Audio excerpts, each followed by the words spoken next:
All right, Shalom.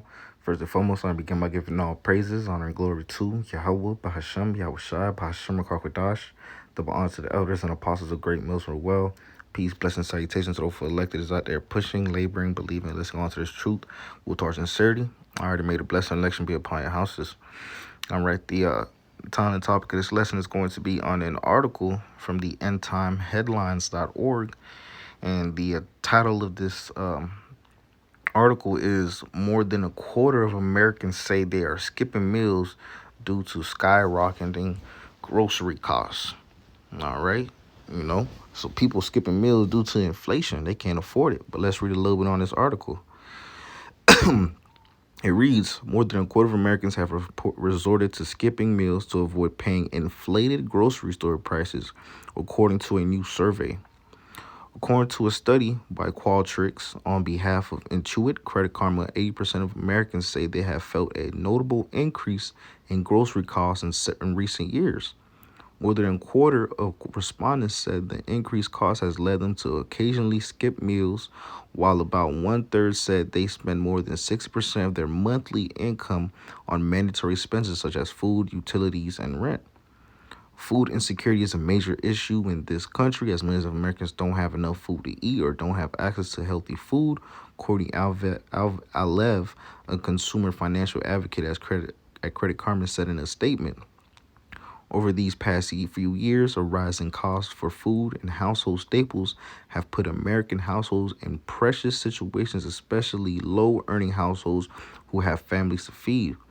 While we're seeing an early sign of inflation relief for foods, Americans are still facing rising costs for other necessities such as rent and gasoline, which could be counteracting their journey toward financial stability, she continued.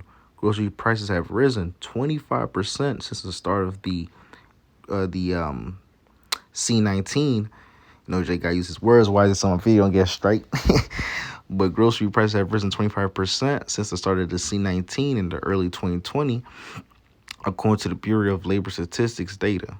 However, the cost of groceries dropped in April, the first decrease in a year of the Americans surveyed in the Credit Karma poll. 44% reported feeling financially unstable. This feeling is strongest among households making less than $50,000 a year. All right, so pretty much all in all right, this place is finished. All right, Babylon America is done, man. All right, it's getting worse and worse. All right, people are barely able to afford, to buy food. It's becoming so expensive. Inflation. All right, you know, uh, um, people are resorting to having to skip meals. Okay, and I even started noticing this also, that at grocery stores, right? That I noticed two things, recently at grocery stores, is that one, people's shopping carts are, less. Is less stuff in there. I remember back in the day, growing up, people's shopping carts used to be packed, packed to the brim, about to overflow, you know. But now people's shopping carts are, barely even making a dent, barely even getting like packed and full.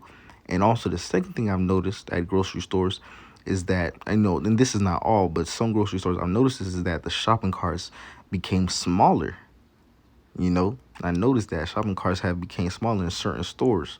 You know, but I just go to show you, man. All right, this place is done. All right, you got the inflation. People, are able to buy food, feed themselves, struggling to feed their families.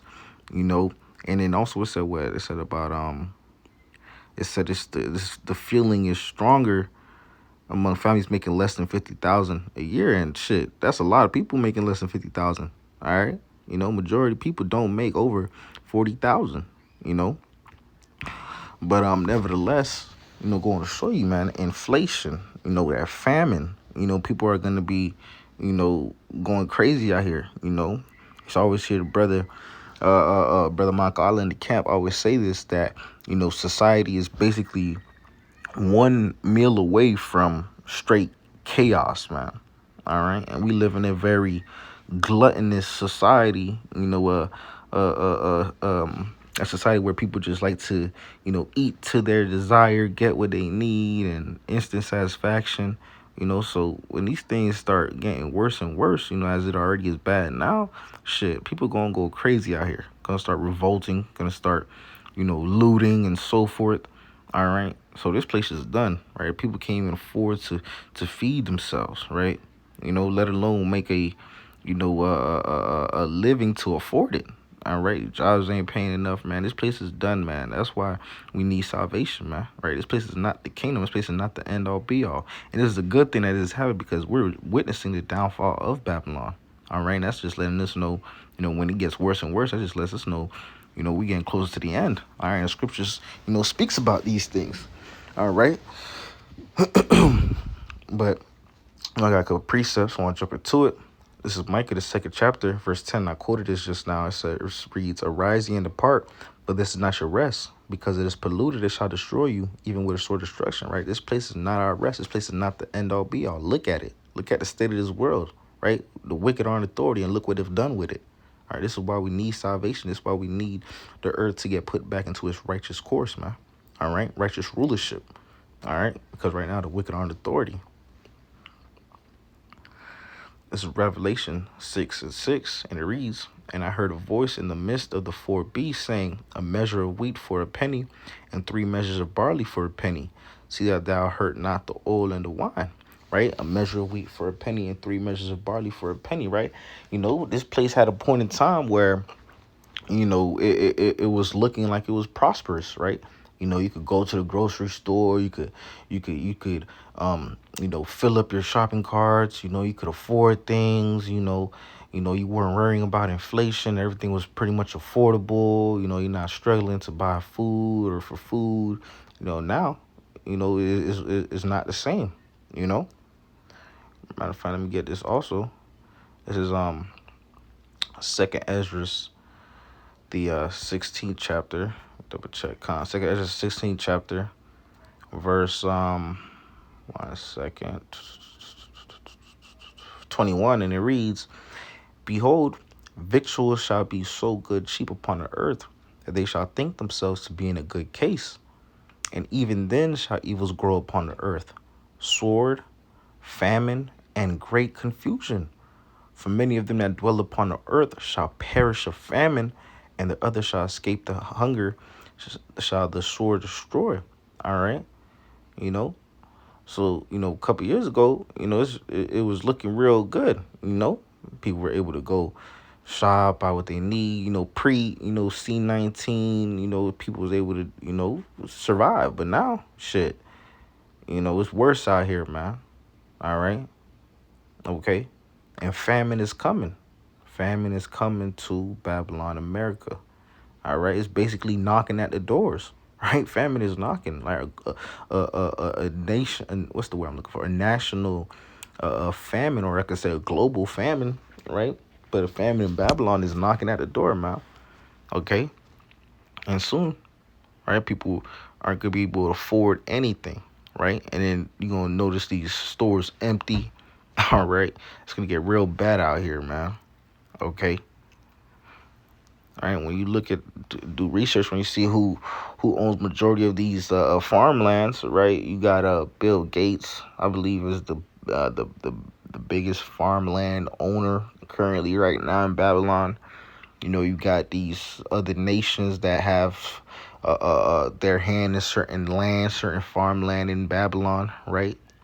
This place is about to get real bad, man. All right, this place is finished. All right.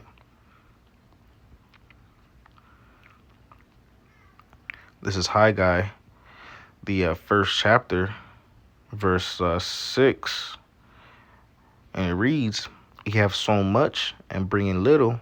Ye eat, but ye have not enough. Ye drink, but ye are not filled with drink. Ye clothe you, but there is none warm. And he that earneth wages to put it into a bag with holes." And that's what it's like in this place, right? Every time you make some bread, it's leaving your account that same day or next day, man. All right. You get paid Friday, right? Get your check on Friday, and by Sunday morning, all your money is gone. Right? Right? Like I read in the article, it said majority of people are using 60% of their income, all right, to pay for their necessities, right? Food, the rent and utilities and so forth, man. All right, people are barely able to survive, man. Okay, it's getting worse out here, but this place is done, right? And these is all good news to us because that just goes to show us, man. The scriptures don't lie, right? It's letting us know the times that we are in. We're inching closer and closer to the end, right? Things like this just let us know the times that we are in, all right? Because the scripture talks about famine, all right? But, that's the point on that. Lord willing, this was edifying unto the elect of Israel. With that being said, I want to give all praises, honor, and glory to Yahweh, Bahasham, Yahweh Shai, Bahasham Kakadash, the Ba'ans of the elders and apostles of Great Mills from well. Peace, blessing, salutations to those electors out there pushing, laboring, believing, and listening on to this truth with our sincerity. Until next time, Shalom, and Kwame Sharala, Shalom.